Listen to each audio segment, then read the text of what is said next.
لیکن میں نے کل اس لیے جانا ہے کہ دیکھیں یہ میں پھر سے ریپیٹ کرتا ہوں، یہ ملک میں ڈیفائننگ مومنٹس ہیں، یہ ایک فیصلہ کن وقت ہے پاکستان میں،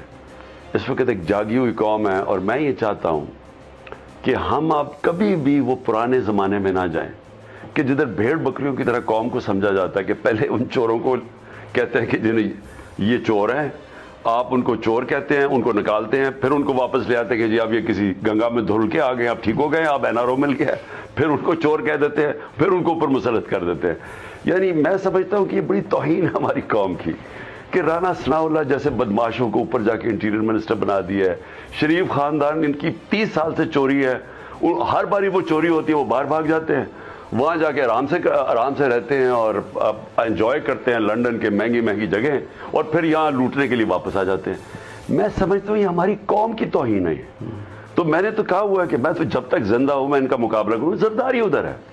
سندھ سے جو وہ ظلم کر رہا ہے، جو سندھ کے لوگوں سے کر رہا ہے، میں نے جتنی یعنی سندھ کے لوگوں کو جتنی آزادی کی ضرورت ہے اس زرداری مافیا سے،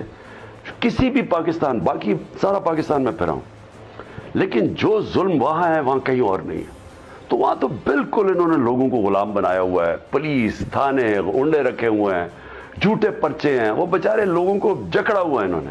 تو یہ وقت ہے کہ ایک قوم کھڑے ہو اپنی آزادی کے لیے، اور قوم یہ جو کل کا ہمارا مقصد ہی ہے حقیقی آزادی،